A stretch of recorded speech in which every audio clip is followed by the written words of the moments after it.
मेरे निवास स्थान पर आपके चरण पड़े हैं, ये मेरे लिए बहुत सौभाग्य की बात है। ये भगवान शिव की कृपा है जिसकी वजह से मुझे एक साथ आप सभी शिव भक्तों के दर्शन करने का मौका मिला है। मुझे इस बात की भी बहुत खुशी है कि कल नए संसद भवन के लोकार्पण के समय आप सभी वहां साक्षात आकर के आशीर्वाद देने वाले हैं। पूज्य संतगण, हम सभी जानते हैं कि हमारे स्वतंत्रता संग्राम में तमिलनाडु की कितनी महत्वपूर्ण भूमिका रही है। वीर मंगई वेलु नाचियार से लेकर मर्द भाइयों तक, सुब्रमण्यम भारती से लेकर नेताजी सुभाष चंद्र बोस के साथ जुड़ने वाले अनेकों तमिल लोगों तक हर युग में तमिलनाडु भारतीय राष्ट्रवाद का गढ़ रहा है।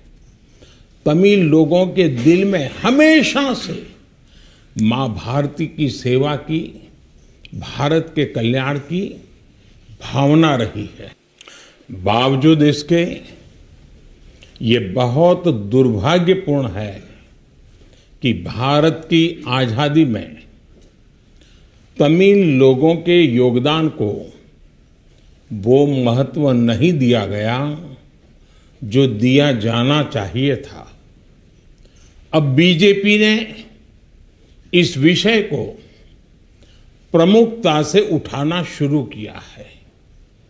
अब देश के लोगों को भी पता चल रहा है कि महान तमिल परंपरा और राष्ट्रभक्ति के प्रतीक तमिलनाडु के साथ क्या व्यवहार हुआ था।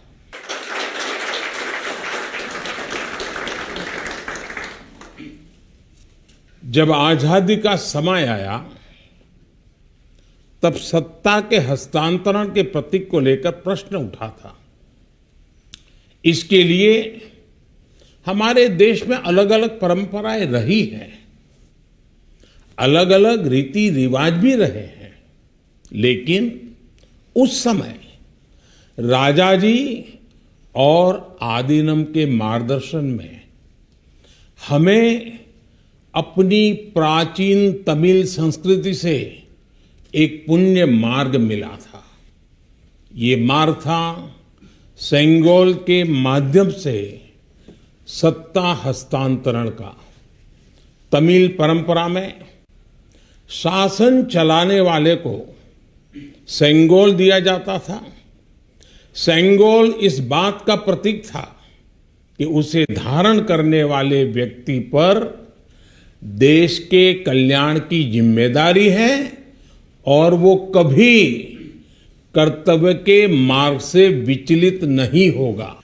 सत्ता हस्तांतरण के प्रतीक के तौर पर तब 1947 में पवित्र तिरुवावड़ुतुरई आदीनम द्वारा एक विशेष सेंगोल तैयार किया गया था। आज उस दौर की तस्वीरें हमें याद दिला रही हैं कि तमिल संस्कृति और आधुनिक लोकतंत्र के रूप में भारत की नियति के बीच कितना भावुक और आत्मीय संबंध रहा है। आज उन गहरे संबंधों की गाथा इतिहास के दबे हुए पन्नों से बाहर निकलकर एक बार फिर जीवंत हो उठी है।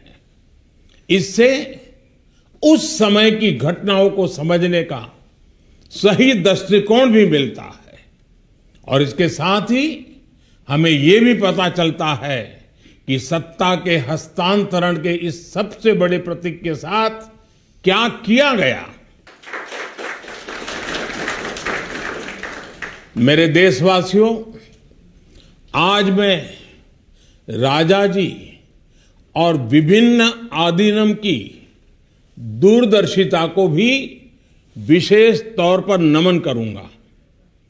आदीनम के एक सेंगोल ने भारत को सैकड़ों वर्षों की गुलामी के हर प्रतीक से मुक्ति दिलाने की शुरुआत कर दी थी।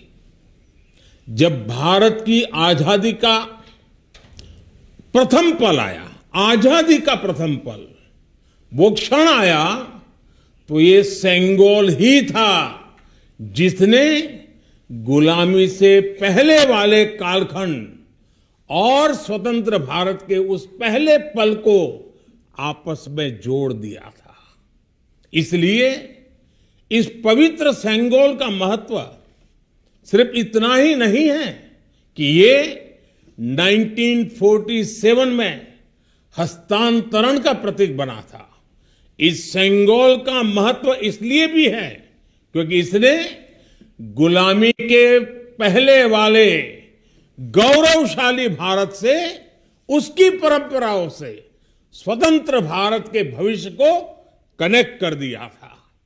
अच्छा होता कि आजादी के बाद इस पूज्य सेंगोल को पर्याप्त मान सम्मान दिया जाता, इसे गौरवमय स्थान दिया जाता। लेकिन ये सेंगोल प्रयागराज में, आनंद भवन में वॉकिंग स्टिक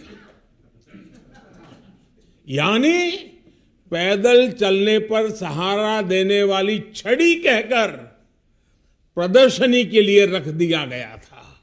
आपका ये सेवक और हमारी सरकार अब उस सेंगोल को आनंद भवन से निकाल कर लाई है। आज आजादी के उस प्रथम पल को नए संसद भवन में सेंगोल की स्थापना के समय हमें फिर से पुनर्जीवित करने का मौका मिला है। लोकतंत्र के मंदिर में आज सेंगोल को उसका उचित स्थान मिल रहा है। मुझे खुशी है कि अब भारत की महान परंपरा के प्रतीक उसी सेंगोल को नए संसद भवन में स्थापित किया जाएगा। ये सेंगोल इस बात की याद दिलाता रहेगा कि हमें कर्तव्य पथ पर चलना है, जनता जनार्दन के प्रति जवाबदेह बने रहना है। पूज्य संतगण, आदीनम की महान प्रेरक परंपरा साक्षात सात्विक ऊर्जा का प्रतीक है। आप सभी संत शैव परंपरा के अनुयायी हैं।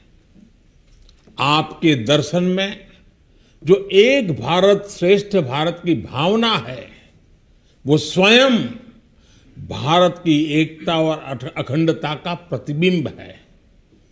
आपके कई आदीनम के नामों में ही इसकी झलक मिल जाती है।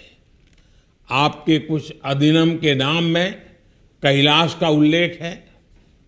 ये पवित्र पर्वत तमिलनाडु से बहुत दूर हिमालय में है, फिर भी ये आपके हृदय के करीब है। शैव सिद्धांत के प्रसिद्ध संतों में से एक तिरुमूलर के बारे में कहा जाता है कि वो कैलाश पर्वत से शिव भक्ति का प्रसार करने के लिए तमिलनाडु आए थे। आज भी उनकी रचना तिरुमंदिरम के श्लोकों का पाठ भगवान शिव की स्मृति में किया जाता है। अपर, समंदर, सुंदरर और माणिका वासगर जैसे कई महान संतों ने उज्जैन, केदारनाथ और गौरीकुंड का उल्लेख किया है। जनता जनार्दन के आशीर्वाद से आज मैं महादेव की नगरी काशी का सांसद हूं, तो आपको काशी की भी बात बताऊंगा। धर्मपुरम आदीनम के स्वामी कुमार गुरुपरा तमिलनाडु से काशी गए थे। उन्होंने बनारस के केदार घाट पर केदारेश्वर मंदिर की स्थापना की थी। तमिलनाडु के तिरुपन्नदारु में काशी मठ का नाम भी काशी पर रखा गया। इस मठ के बारे में एक दिलचस्प जानकारी भी मुझे पता चली है। कहा जाता है कि तिरुपन्नदारु का काशी मठ तीर्थ यात्रियों को बैंकिंग सेवाएं उपलब्ध कराता था। कोई तीर्थ यात्री तमिलनाडु के काशी मठ में पैसे जमा करने के बाद काशी में प्रमाण पत्र दिखाकर वो पैसे निकाल सकता था। इस तरह शैव सिद्धांत के अनुयायियों ने सिर्फ शिव भक्ति का प्रसार ही नहीं किया, बल्कि हमें एक दूसरे के करीब लाने का कार्य भी किया।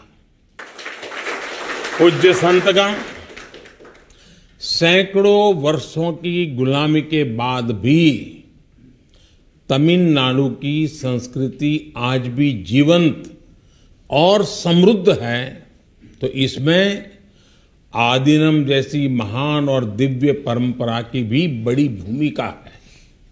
इस परंपरा को जीवित रखने का दायित्व संत जनों ने तो निभाया ही है, साथ ही इसका श्रेय पीड़ित, शोषित, वंचित सभी को जाता है कि उन्होंने इसकी रक्षा की, उसे आगे बढ़ाया। राष्ट्र के लिए योगदान के मामले में आपकी सभी संस्थाओं का इतिहास बहुत गौरवशाली रहा है। अब उस अतीत को आगे बढ़ाने, उससे प्रेरित होने और आने वाली पीढ़ियों के लिए काम करने का समय है। पूज्य संतगण, देश ने अगले 25 वर्षों के लिए कुछ लक्ष्य तय किए हैं।